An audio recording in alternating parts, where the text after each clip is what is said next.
Jadi kalau saya melihat sekarang, Betawi kemana-mana dan di mana-mana. Di 03 ada Betawi yang mendukung 03. Di 02 ada Betawi yang mendukung 02. Di 01 mungkin lebih banyak yang mendukung 01. Artinya ada di mana-mana. Gitu kan. Dan kita lihat nanti pada saat pelaksanaan pencoblosan, mudah-mudahan peran orang-orang Betawi ini dapat menciptakan keamanan. Ya di TPS, menciptakan suasana TPS tuh nyaman gitu ya. Karena sebagian besar nanti akan turun di TPS-TPS itu orang Betawi. Kalaupun sekarang saya harapkan mudah-mudahan mereka yang ada kelompok Betawi yang kontra sana, kontra sini, mudah-mudahan cuma duitnya aja. Ambil aja duitnya. Tapi satu prinsip, pilih Amin.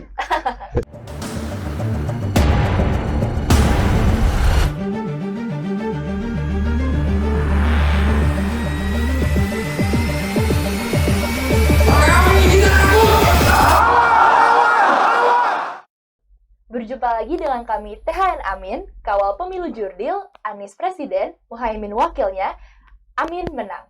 Berjumpa lagi dengan saya Kalista dalam podcast hari ini, dan kita kedatangan bintang tamu yang spesial nih hari ini.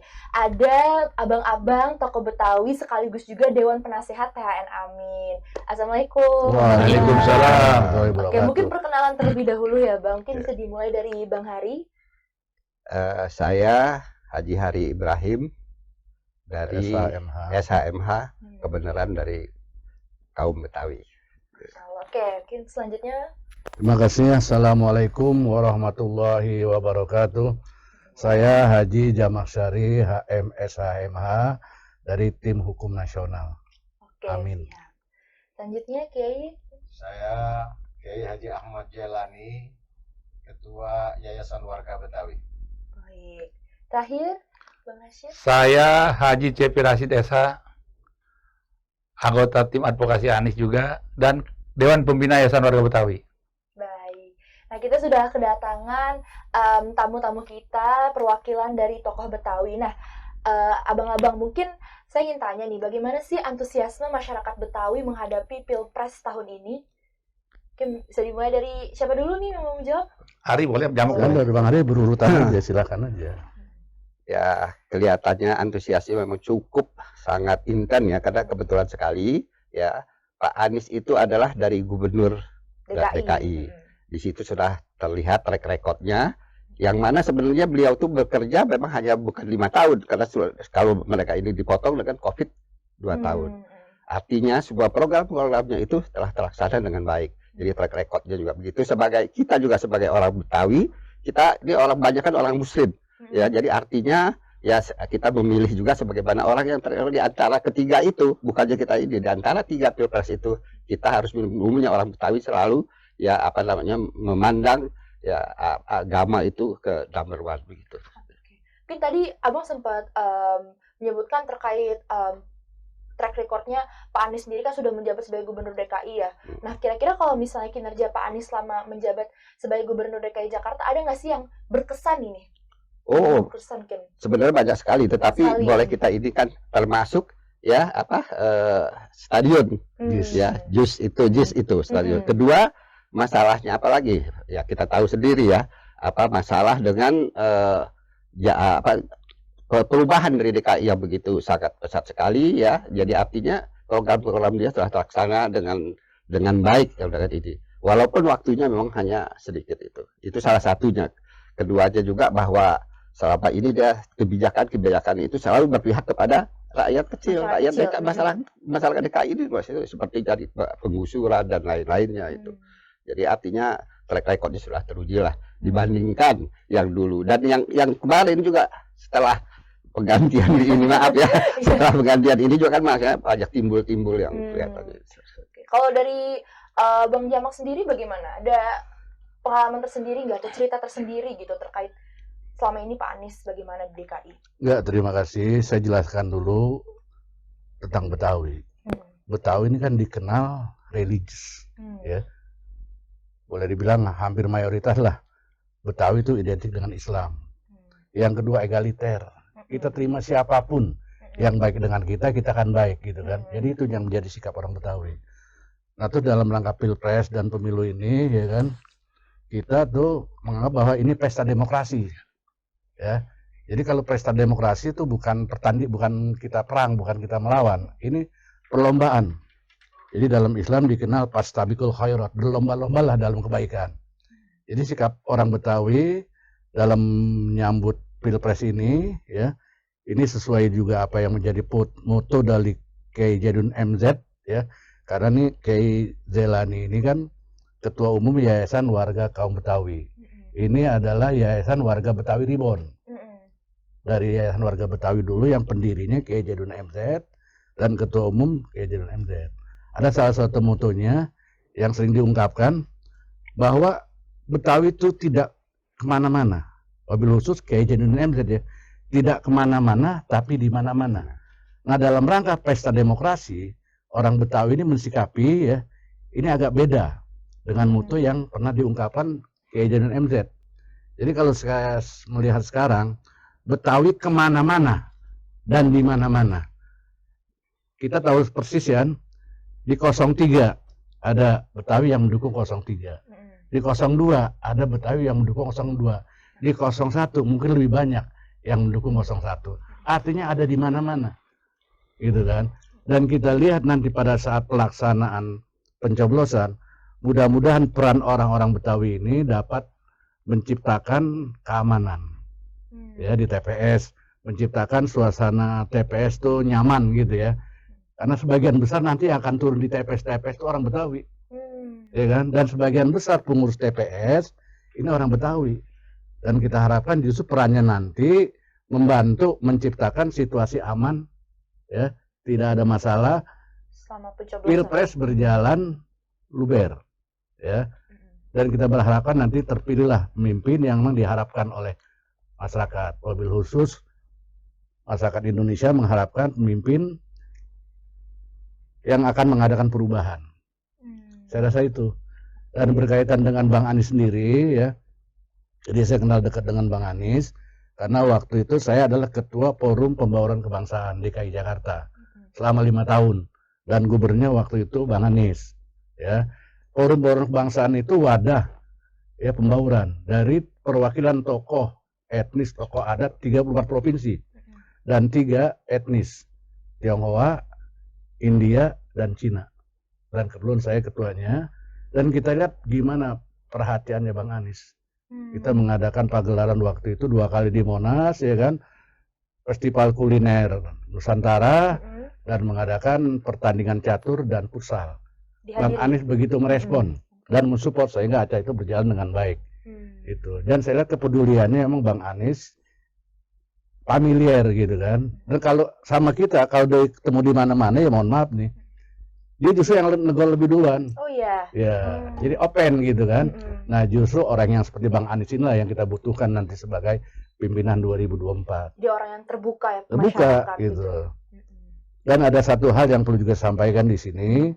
Jadi pada saat saya mengadakan acara resepsi pernikahan anak saya ngundang Bang Anies waktu itu sebagai gubernur. Oh iya. Ini saya baru cerita nih.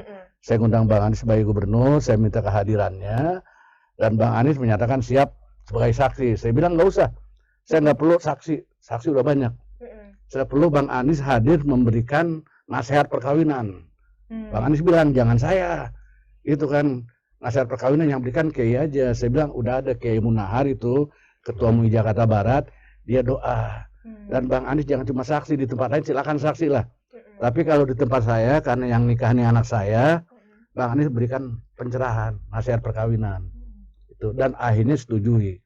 Tapi pada saat acara hari H-nya nggak bisa hadir. Waktu itu hari Jumat, karena berbarengan ada acara peletakan batu pertama di Benteng. Mendampingi Bang Yusuf Kalla dari Dewan Masjid. Tapi pagi, ajudannya telepon. Mohon izin, karena nanti siang nggak bisa berbarengan acara peletakan batu pertama, dampingi Yusuf Kalla dari DMI, dan mohon izin pagi mau datang. Saya bilang kasih tahu Pak Gubernur, saya bilang pagi kan belum ada acara apa-apa, kita akan nikahnya habis Jumat gitu kan jam 2. Aduh gimana, tapi nanti nggak bisa katanya kan, karena acara berbarengan, mohon maaf nggak bisa, tapi mohon izin kalau Pak Haji setujui mau datang pagi kata, yang penting ketemu calon pengantin lah. Ya kita setuju kan, ya udah gimana enaknya gubernur aja sih bilang sama ajudan ya kan, gimana enaknya gubernur aja lah. Dan alhamdulillah jam 9 itu datang koridor kan, ngasih tahu Bang Anies dalam perjalanan. Nah setengah 10 apa jam 10 datang Bang Anies, ya kan. Ya kita kan belum ada persiapan apa-apa kan, pengantin juga belum siap. Tapi sampai kita ngobrol apa segala macam. Bang Anies tanya mana calon pengantin, udah langsung dia doa segala macam gitu kan. Akhirnya kita Jumat di masjid itu depan Al Anwar, gitu kan. Udah, dan habis Jumat langsung Bang Anies berangkat ke Menteng. Artinya dia menyiapkan waktu gitu kan, punya kepedulian. Ya bisa aja kan kalau ini dia nggak bisa karena acara padat sesuai dengan acara dia kan. Tapi dia sempatkan waktu mau datang pagi dan minta izin. Bisa nggak datang pagi? Yang penting ketemu calon pengantin. Saya mau doa gitu kan. Ya sebegitunya gitu Bang Anies gitu kan. Betapa Bang Anies ini meluangkan waktu dan mencoba menepati Nah janjinya. itu. Ya. Cuma karena jam 2 nggak bisa, di sini pagi ya kan. Dan kita terima gitu. Nah yang mau orang mau hadir gitu kan. Ya sebegitunya gitu kan. Artinya punya kepedulian. Kalau yang lain bisa aja kan nggak bisa gitu kan. Karena ada berbarengan acaranya kan. Tapi dia luangkan waktunya melalui ajudannya, telepon, komunikasi, minta izin mau datang pagi gitu kan. Sebegitunya lah yang namanya Bang Anies, punya kepedulian gitu kan. Masya Allah. Gitu. Oke. Mungkin kalau misalnya dari Kiai Ahmad Dahlan sendiri, kenapa sih dari Kiai sendiri memutuskan untuk mendukung Pak Amin ya di Pilpres kali ini? Gitu. Begini, Betawi terkenal, tadi dikatakan oleh Bang Jamal bahwa Betawi ini agamis. Bahkan kalau kita lihat beberapa masjid sekarang ini mungkin hasil wakaf orang Betawi. Karena keagamisannya, kecenderungan kepemimpinan Bang Anies waktu jadi gubernur menjadi sosok yang menjadi contoh. Contohnya kenapa?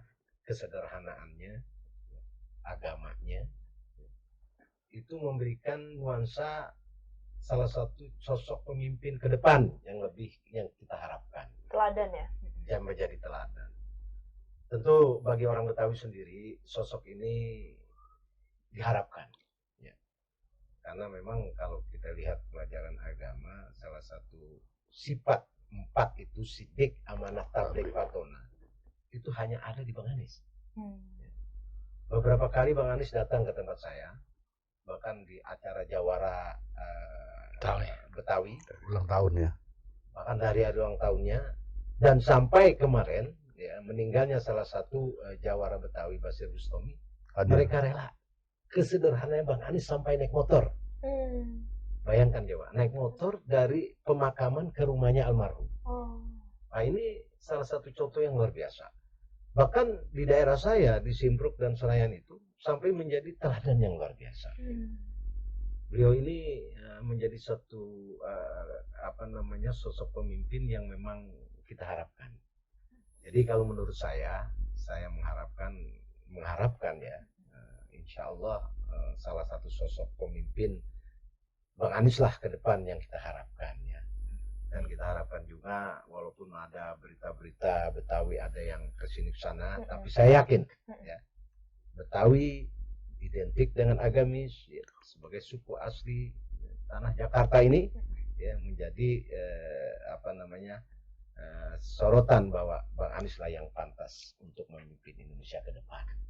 Dan kita berharap atas nama Yayasan Warga Betawi, kaum Betawi, mudah-mudahan menjadi pemilih yang damai ya, memilih pemilih yang lebih rasional, jurdil, tenang ya, sehingga bisa kita dapatkan seorang pemimpin yang diharapkan oleh khususnya kaum Betawi dan umumnya bangsa Indonesia. Sekiranya. Amin. Oke.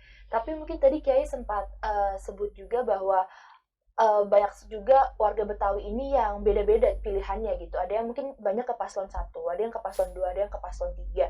Seberapa yakin sih Kiai dengan suara Amin di DKI ini? Kalau pilihan itu demokratis ya. Tapi kalau saya melihat walaupun jumlah Betawi sekarang hampir 26 dan 27%. 27%. Saya yakin Betawi mayoritas pilih Bang Amin. Kenapa? Kebetulan kita sering kumpul dengan para tokoh, para ulama, para habaib ya, baik itu di kalangan masjid-masjid dan musola ya, majlis-majlis taklim, kecenderungan mereka Betawi ya, itu untuk memilih Bang Amin ke depannya. Saya udah yakin itu. Walaupun ada beberapa ini melihat pandangan politik yang berbeda, saya kira itu wajar. Tapi insya Allah di hari haknya nanti mereka kembali ya. Karena begini, saya melihatnya kecenderungan ini akan beralih. Kenapa? Orang sekarang sudah dengan alam yang sudah terbuka, ya, itu sudah lihat mana sih kebenaran yang benar, mana sih pemimpin yang jujur, mana sih sosok yang kita harapkan ke depan akan memimpin kita dengan etika yang baik, ya, dengan perubahannya yang baik. Itu yang diharapkan. Gitu. Kalaupun sekarang saya harapkan, mudah-mudahan mereka yang ada kelompok Betawi yang kontra sana, kontra sini, mudah-mudahan cuma duitnya aja. Jangan Ambil sampai aja ya. duitnya. Tapi satu prinsip, pilih Amin. Marah orang Tapi Betawi. 14 Februari tetap pilih Amin. Iya, Pilih Amin. Amin. insya Allah. Ya, Itu yang sama. saya harapkan kepada kaum Betawi. Dan Iya. itu saya bicarakan di mana-mana, di forum, di betul. pertemuan. Ambil aja. Ambil aja. Orang dikasih ya. Orang dikasih. Betul nggak? Marah orang Tetapi pada saatnya nanti di hari H, tanggal pas, pilihlah Amin. Kalau kamu orang-orang yang beriman. Betul sekali. Masya Allah. Nah, mungkin terakhir nih dari Bang Cevi gimana nih? Mungkin pengalamannya, apa ada momen berkesan atau cerita berkesan tentang Pak Anies gitu yang ingin disampaikan? Baik, terima kasih. Kalau soal hal berkesan dengan Bang Anies, setiap saat berkesan. Oh, Setiap saat berkesan. Apa aja yang dilakukan pasti berkesan. iya. Yang penting, karena ini sudah bicara sudah banyak juga panjang lebar, saya berharap sebagai warga Betawi, warga Jakarta dari Betawi, agar tanggal 14 itu pencoblosan berjalan dengan lancar. Amin. Tidak ada terjadi sesuatu apapun. Dan pada akhirnya semua yang tadi bilang pilih nomor 2, nomor 3, nanti akan amin juga. Ya. Jadi nggak kemana-mana. Saya yakin, Hakul yakin. Jadi saya nggak bicara soal terima duit ya, tapi mereka pasti amin gitu. Ya. Itu aja, terima kasih banyak. Assalamualaikum warahmatullahi Bang wabarakatuh. Haji, ada saran nggak Bang kira-kira untuk saksi Amin nanti yang akan menjaga suara Amin di TPS nanti? Ada saran bagaimana menjaga? Insya Allah, yang penting saya berharap kalau nanti pada saat pencoblosan itu ada terjadi kecurangan, langsung dieksekusi aja. Jangan nunggu nanti laporan dulu. Nanti terlambat. Akhirnya mundur-mundur kan. Lebih baik pada saat kejadian langsung eksekusi aja. Gitu. Sehingga tidak manjang gitu, jadi ketahuan. Kalau didiemin, nunggu nanti nggak selesai. Pengalaman yang sudah-sudah begitu. Maklum, hampir semua sekarang ini kan kepengen dia menang. Iya. Upaya-upaya kecurangan itu kelihatan sangat masif. Banyak ya, marak banget. Banyak marak sekali. Makanya kita dari warga Betawi, kebetulan dari tim advokasi ini, saksi-saksi itu kita tekankan supaya kalau terjadi sesuatu langsung dieksekusi aja. Oke. Gitu. Itu aja saya kira. Oke, siap. Dan perlu paling saya tegaskan kembali gitu ya. Jadi dari tim hukum nasional sudah memberikan pencerahan kepada para saksi nanti seperti apa yang Bang Cepi bilang. Jadi kalau terjadi kecurangan di TPS langsung dieksekusi. Kalau perlu jangan tanda tangan itu. Ya. Hasil apa C1, Iya. bukti bahwa itu belum sah gitu kan. Soalnya kalau nunggu sampai ke pengadilan, sampai ke MK segala macam, ini yang percuma. Gitu kan. Kita nggak berharap sampai ke situ. Cukup selesaikan di situ. Selesai nggak selesai di situ.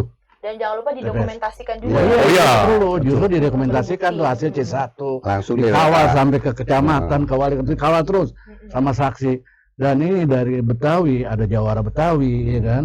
Saya jalani.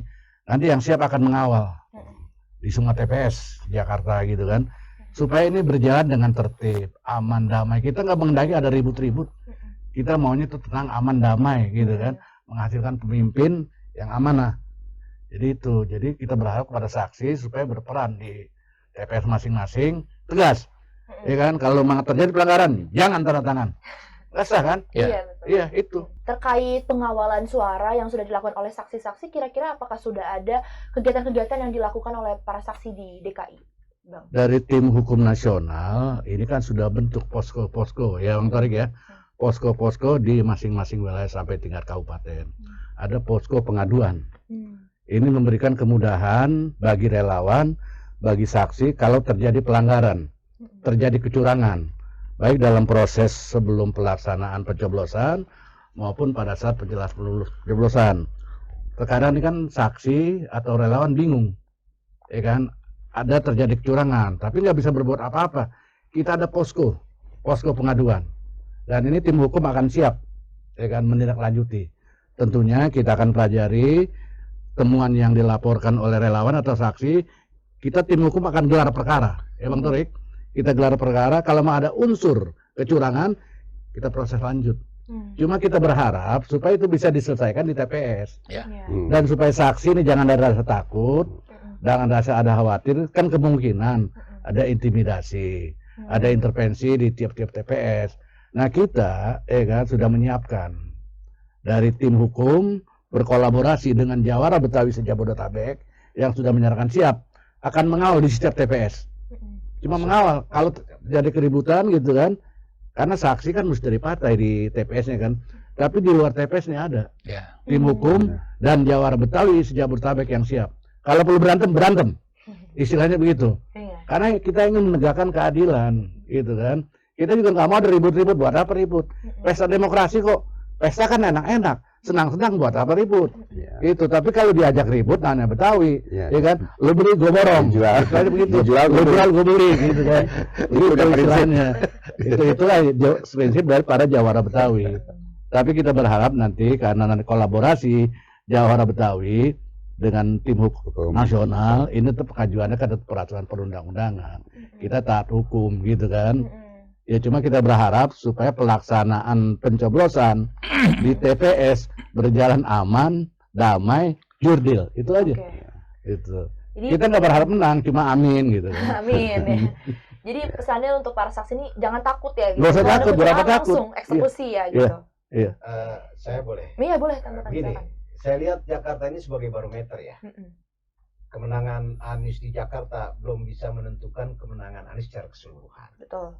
Saya menginginkan juga nanti kawan-kawan yang ada di daerah khusus itu ikut aktif mengontrol TPS-TPS. Ya, langsung. Karena dari dulu saya lihat kalau Anies sudah baik, insya Allah menang di Jakarta ini. Tapi bagaimana kondisi di daerah? Betul. Nah, oleh karena itu mudah-mudahan kawan-kawan kita yang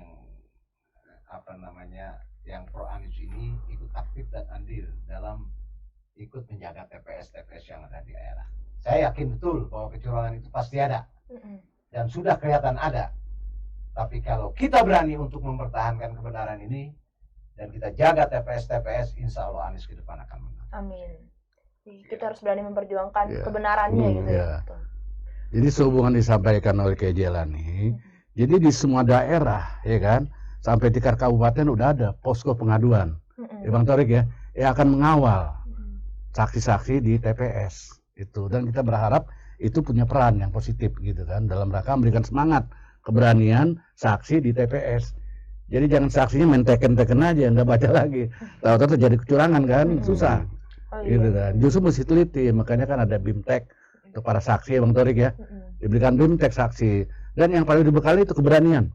Sikap, karena kita merasa kita menginginkan keadilan, kita benar, tapi justru kita jangan main curang. Tapi kalau dicurangin kita lawan. Gitu. Ya, jadi memang tugas sebagai saksi ini berat juga ya. Berat. Kita harus teliti juga nanti. Iya. Jangan sampai main teken-teken aja nggak tahu ada terjadi manipulasi.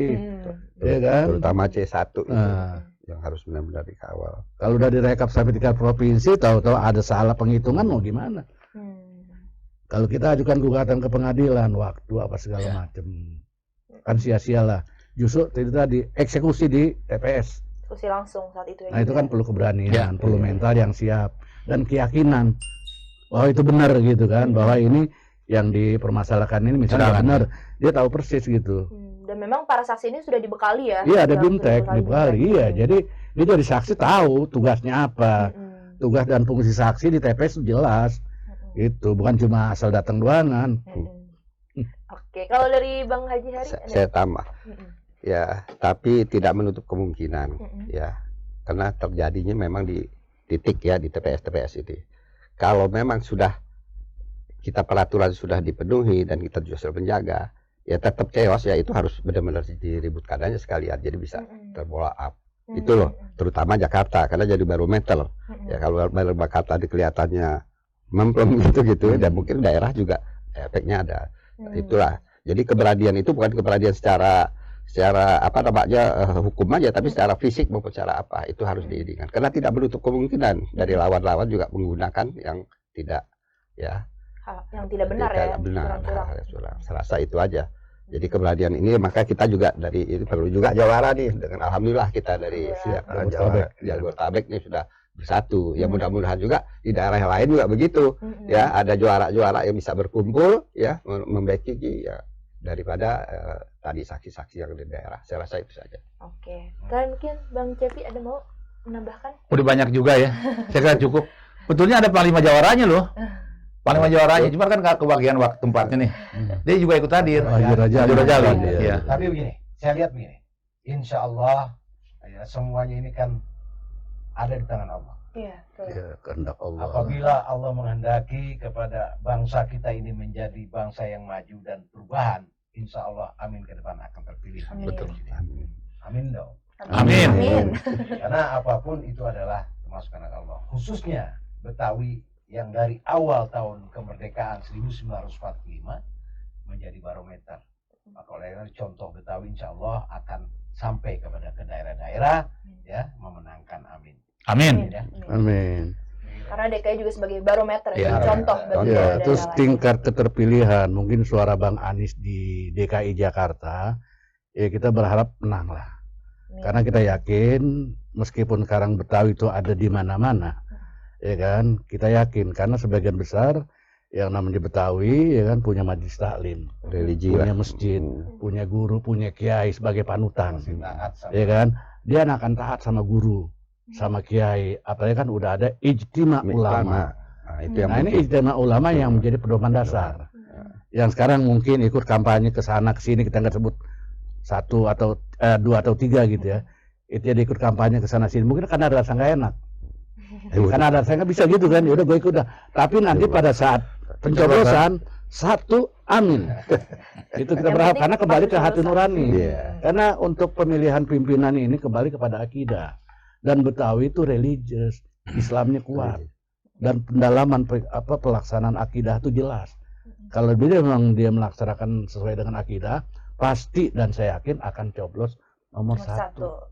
Itu. Saking pesan terakhir untuk Yayasan Kaum Warga Betawi ya. Nih, boleh Warga kaum silakan. Betawi ya. Malam yahtama bi amril muslimin falaisa minhum. Hmm. Jadi kita tidak mau apa yang dikatakan oleh Rasulullah, siapa-siapa yang tidak mau memperhatikan kepentingan orang Islam, maka dia tidak termasuk orang Islam. Nauzubillah min dzalik. Jadi mudah-mudahan kaum Betawi tidak begitu Ya. ya ke depannya. Ya.